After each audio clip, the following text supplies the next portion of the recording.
कभी किसी ऐसी मार्केटिंग योजना के बारे में सोचा है जो कागज पे एकदम मतलब श्योर शॉट हिट लगे, लेकिन असलियत में बुरी तरह पिट जाए? हाँ, होता है, अक्सर होता है। ऐसा होता क्यों है? आज हम इसी पहेली की परतों को खोलने वाले हैं। हाँ। हमारे पास जो स्रोत है वो है अमिताभ चक्रवर्ती और मनोज थॉमस की किताब Why People Don't Buy। और इस किताब में कुछ कमाल के उदाहरण हैं। बिल्कुल। और ये बताते हैं कि कैसे बड़ी बड़ी कंपनियां भी कभी-कभी ग्राहकों को समझने में मतलब पूरी तरह चूक जाती हैं। सही बात है। और आज हमारा मकसद सिर्फ इन दिलचस्प कहानियों को सुनना नहीं है, बल्कि इनके पीछे के क्यों को समझना है। हम एक ऐसे मानसिक फ्रेमवर्क की बात करेंगे जिसे किताब में गो और स्टॉप सिग्नल कहा गया है। हाँ, गो और स्टॉप सिग्नल। हाँ, ये दो सिग्नल हमारे खरीदने के हर छोटे बड़े फैसले को चलाते हैं। एक बार इसे समझ लिया ना, तो ये सारी नाकामयाबियां अचानक समझ में आने लगती है। ये सुनने में तो बहुत दिलचस्प लग रहा है, तो चलिए कुछ हैरान करने वाली कहानियों से ही शुरू करते हैं। जरूर। मुझे रॉन जॉनसन वाला किस्सा बहुत कमाल का लगता है। इन्हें मतलब रिटेल का जादूगर कहा जाता था। हाँ, बिल्कुल। एप्पल स्टोर का जो एक शानदार खुला खुला और मॉडर्न एक्सपीरियंस है, वो इन्हीं की देन था। और उससे पहले इन्होंने टारगेट को भी जबरदस्त कामयाब बनाया था। सही कहा। वो जिस चीज को छूते थे वो सोना बन जाती थी। इसीलिए 2011 में जो पुरानी और स्ट्रगल कर रही कंपनी जेसी पेनी ने उन्हें अपना सीईओ बनाया, तो बाजार में तहलका मच गया। सबको लगा कि अब जेसी पेनी के भी दिन फिरने वाले हैं। बिल्कुल। और जॉनसन ने वही किया जिसके लिए वो जाने जाते थे। उन्होंने जेसी पेनी के स्टोर से डिस्काउंट्स और सेल्स का कल्चर खत्म कर दिया, जो कि एक बहुत बड़ा कदम था। बहुत बड़ा। उन्होंने कहा कि हम हर दिन फेयर एंड स्क्वायर यानी सही दाम पर सामान बेचेंगे। कोई कूपन नहीं, कोई 50% ऑफ का झंझट नहीं। बिल्कुल, एप्पल की तरह एक प्रीमियम सीधा साधा अनुभव। हाँ, कागज पर तो ये ब्रिलियंट आइडिया था, लेकिन नतीजा उल्टा ही पड़ गया। 1 साल के अंदर जेसी पेनी को $500 मिलियन से ज्यादा का नुकसान हुआ, कंपनी की बिक्री लगभग डूब गई और रॉन जॉनसन को नौकरी से निकाल दिया गया। एक ही स्ट्रैटेजी, एप्पल के लिए सुपरहिट, जेसी पेनी के लिए सुपर फ्लॉप। सवाल वही है, ऐसा क्यों हुआ? बिल्कुल, और ये अकेला उदाहरण नहीं है। एक और मामला है 100 कैलोरी स्नैक पैक्स का। हाँ, ये भी बहुत दिलचस्प है। 2004 में नबिस्को ने अपनी मशहूर कुकीज जैसे ओरियो के छोटे-छोटे 100 कैलोरी वाले पैक लॉन्च किए, और ये आइडिया इतना बड़ा हिट हुआ कि 2007 तक इसकी बिक्री $200 मिलियन तक पहुंच गई। हाँ, क्योंकि लोगों को लगा कि अब वो बिना ज्यादा सोचे समझे अपनी पसंदीदा कुकीज खा सकते हैं। पोषण कंट्रोल का एक शानदार तरीका। सही। लेकिन मजे की बात देखिए, इस कामयाबी को देखकर ओशन स्प्रे कंपनी ने अपनी क्रेजन्स, जो सूखे हुए क्रैनबेरीज होते हैं, उनके लिए भी ठीक वैसा ही 100 कैलोरी का पैक लॉन्च किया। और वो बुरी तरह फ्लॉप हो गया। बुरी तरह। इतना बड़ा फ्लॉप कि उसे बाजार से हटाना पड़ा। एक ही आइडिया, एक ही पैकेजिंग, एक ब्रांड के लिए चला, दूसरे के लिए नहीं। ये तो वाकई में चकराने वाली बात है। और भारत से टाटा नैनो का उदाहरण तो वो इन सबसे बड़ा है। रतन टाटा का एक सपना था, एक ऐसी कार बनाना जो हर उस भारतीय परिवार के बजट में हो, जो स्कूटर पर अपने पूरे परिवार के साथ सफर करता है। हाँ, एक बहुत नेक सोच थी। बिल्कुल। उन्होंने दुनिया की सबसे सस्ती कार बनाई, सिर्फ $2000 में। कागज पर तो इसे लाखों की संख्या में बिकना चाहिए था। हाँ, मतलब जरूरत तो साफ दिख रही थी। हर कोई एक सुरक्षित कार चाहता है। फिर गलती कहाँ हुई? मुझे याद है नवंबर 2010 का एक आंकड़ा है, जब भारत में हर महीने 2 लाख से ज्यादा कारें बिक रही थी, तब सिर्फ 509 नैनो बिकी। सिर्फ 509? सिर्फ 509। यही तो सबसे बड़ा सवाल है। और ये पैटर्न सिर्फ सामान बेचने खरीदने तक ही सीमित नहीं है ना? नहीं। किताब में बताया गया है कि स्विट्जरलैंड में जब लोगों को घर बैठे वोट देने की सुविधा दी गई, तो अधिकारियों को लगा कि वोटिंग प्रतिशत बढ़ेगा। हाँ, लॉजिकल तो यही लगता है। हुआ इसका ठीक उल्टा, वोटिंग घट गई। इसी तरह स्वीडन में जब खून दान करने वालों को पैसे देने शुरू किए गए, तो लोगों ने खून देना कम कर दिया। अरे, ये सारे उदाहरण एक ही तरफ इशारा करते हैं। इंसानी व्यवहार हमारी सोच से कहीं ज्यादा जटिल और अजीब है। तो इन सभी मामलों में वो कॉमन धागा क्या है? इतनी स्मार्ट कंपनियां और सरकारें भी लोगों के व्यवहार का अंदाजा लगाने में इतनी बड़ी चूक कैसे कर सकती हैं? किताब कहती है कि असली प्रॉब्लम हमारी मान्यताओं में है, हमारी अजम्पशंस में। हम आज भी मार्केटिंग और अर्थशास्त्र के एक बहुत पुराने मॉडल पर टिके हुए हैं। अच्छा। हम ये मानकर चलते हैं कि ग्राहक एक कैलकुलेटर की तरह है, पूरी तरह से रैशनल। हाँ, अर्थशास्त्र की भाषा में इसे होमो इकोनॉमिकस कहते हैं। होमो इकोनॉमिकस मतलब वो इंसान जो कोई भी चीज खरीदने से पहले एक एक्सेल शीट बनाकर उसके सारे फायदे और नुकसान को तौलता है। बिल्कुल। ये मॉडल कहता है कि ग्राहक सिर्फ दो चीजें देखता है, इस चीज से मुझे कितना फायदा यानी यूटिलिटी मिलेगा और इसकी कीमत चुकाने में मेरा कितना नुकसान यानी यूटिलिटी लॉस्ट होगा। अगर फायदा नुकसान से ज्यादा है तो वो चीज खरीद लेगा। बहुत सीधा साधा हिसाब है। सुनने में तो ये बिल्कुल सही लगता है। अगर आप किसी चीज की कीमत बढ़ाएंगे तो उसकी बिक्री कम होगी, अगर आप उसमें ज्यादा फीचर डालेंगे तो बिक्री बढ़ेगी। ये तो बेसिक लॉजिक है। हाँ, और ये बुनियादी स्तर पर काम करता भी है, लेकिन हमने जो उदाहरण देखे वे बताते हैं कि ये मॉडल अधूरा है। अधूरा है? ये उन छिपे हुए मानसिक शॉर्टकट या ह्यूरिस्टिक्स को नहीं पकड़ पाता। ये हमारे दिमाग के बनाए हुए रूल्स ऑफ थंब हैं, जैसे अगर महंगा है तो अच्छा ही होगा, या अगर सब खरीद रहे हैं तो मुझे भी लेना चाहिए। अच्छा। ये तर्क पर नहीं, आदत, भावना और सामाजिक दबाव पर चलते हैं।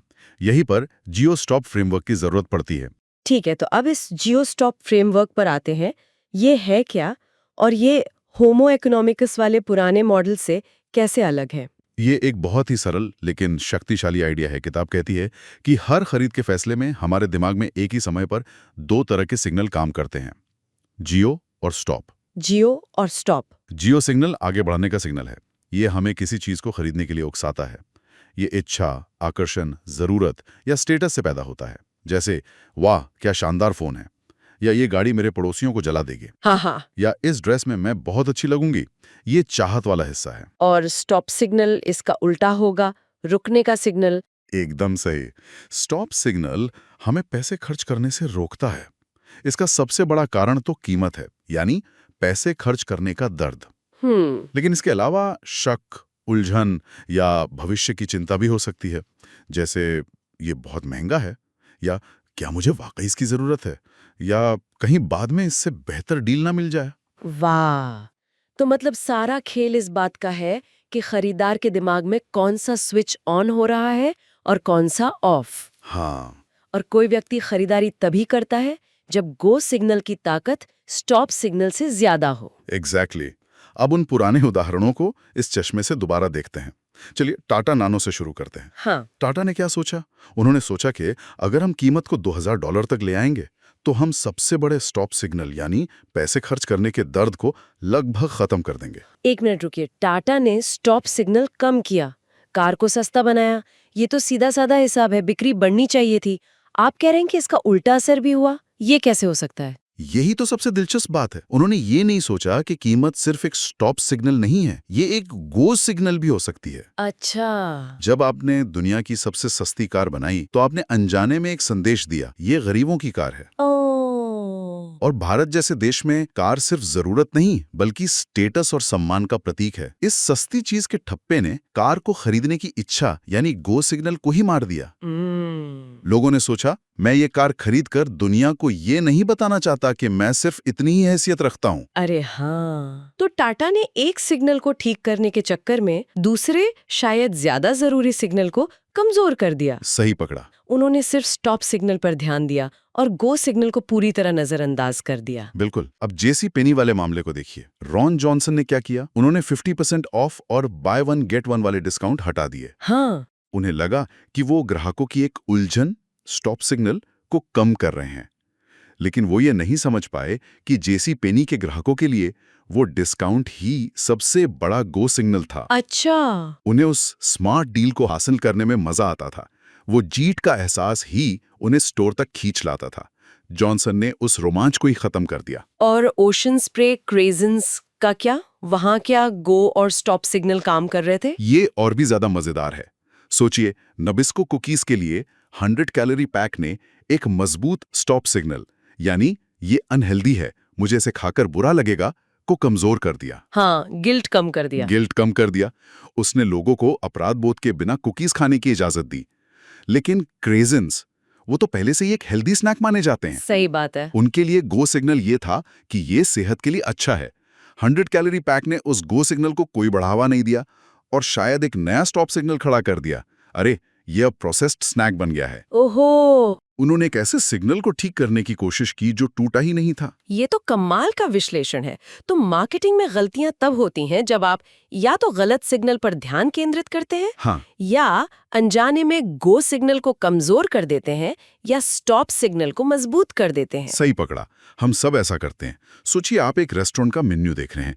एक तरफ बटर चिकन की फोटो, जबरदस्त गो सिग्नल, और दूसरी तरफ उसकी कीमत, एक बड़ा स्टॉप सिग्नल। आपका फैसला इस बात पर निर्भर करेगा कि उस वक्त आपकी भूख ज्यादा हावी है या आपका बजट। सफल मार्केटिंग इसी संतुलन को समझने का नाम है। लेकिन एक सवाल अभी भी है। कंपनियां मार्केट रिसर्च तो करती हैं, वो ग्राहकों से सर्वे में पूछती हैं, फोकस ग्रुप में बात करती हैं, उन्हें पता क्यों नहीं चलता कि ग्राहक असल में क्या सोच रहा है? ये इस पहेली का तीसरा और आखिरी टुकड़ा है।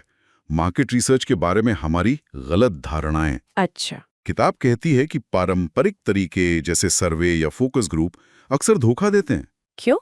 लोग सच नहीं बोलते क्या? बात सिर्फ सच या झूठ की नहीं है। समस्या ये है कि हम खुद भी हमेशा नहीं जानते कि हम कोई फैसला क्यों ले रहे हैं। हमारे कई गो और स्टॉप सिग्नल हमारे अचेतन मन, मतलब अनकॉन्शियस माइंड से आते हैं। जब कोई सर्वे में आपसे पूछता है कि आप कार में क्या देखते हैं, तो आप शायद कहेंगे सेफ्टी, माइलेज, स्पेस। हाँ, जो सुनने में अच्छा लगे। बिल्कुल। आप शायद ये कभी नहीं कहेंगे, मैं चाहता हूं कि मेरा पड़ोसी इसे देखकर जले। लेकिन हो सकता है कि वो अनकही इच्छा आपके गो सिग्नल का एक बहुत बड़ा हिस्सा हो। मतलब हम जो कहते हैं और जो हम करते हैं उसमें बहुत बड़ा अंतर हो सकता है। बहुत बड़ा। तो फिर इसका समाधान क्या है? अगर हम लोगों से पूछ नहीं सकते तो हम उन्हें समझेंगे कैसे? यहीं पर किताब एक नए दृष्टिकोण का सुझाव देती है। Predict, test, learn, PTL। PTL यानी अनुमान लगाओ, परीक्षण करो, सीखो। ये कहती है कि लोगों से पूछना बंद करो और उनके व्यवहार को देखना शुरू करो। प्रिडिक्ट, टेस्ट, लर्न, ये काम कैसे करता है? इसका मतलब है कि सिर्फ पूछने के बजाय आप एक परिकल्पना, एक हाइपोथेसिस बनाते हैं। आप एक एजुकेटेड गेस लगाते हैं। ओके। जैसे हमें लगता है कि ये नई, ज्यादा प्रीमियम दिखने वाली पैकेजिंग हमारे प्रोडक्ट के जियो सिग्नल को मजबूत करेगी। फिर आप एक छोटा कंट्रोल किया हुआ प्रयोग करके देखते हैं कि क्या आपका अनुमान सही है। ये एक ज्यादा वैज्ञानिक तरीका है। तो PTL मॉडल का इस्तेमाल करके टाटा नैनो की नाकामी को टाला जा सकता था। कैसे? बिल्कुल। कल्पना कीजिए, नैनो को पूरे देश में लॉन्च करने से पहले टाटा शायद 2 छोटे, एक जैसे शहरों में एक प्रयोग कर सकती थी। एक शहर में वो सिर्फ कम कीमत पर जोर देने वाले विज्ञापन चलाते। दुनिया की सबसे सस्ती कार सिर्फ 1 लाख रुपए में। दूसरे शहर में वो कीमत के साथ साथ सम्मान और परिवार की सुरक्षा वाली भावना पर जोर देते। आपके परिवार की पहली कार, एक सम्मानजनक अपग्रेड। अच्छा। फिर वो देखते कि किस शहर से ज्यादा इंक्वायरी आ रही है, किस विज्ञापन को देखकर लोग ज्यादा टेस्ट ड्राइव के लिए आ रहे हैं। और इससे उन्हें पता चल जाता कि सस्ती कार वाला मैसेज जियो सिग्नल को कमजोर कर रहा है। एग्जैक्टली। ये पूछने से कहीं ज्यादा शक्तिशाली है, क्योंकि आप यहाँ लोगों की राय नहीं, उनके असल व्यवहार को नाप रहे हैं। बिल्कुल। आप अनुमान लगाते हैं, फिर आप परीक्षण करते हैं, और जो नतीजा आता है आप उससे सीखते हैं।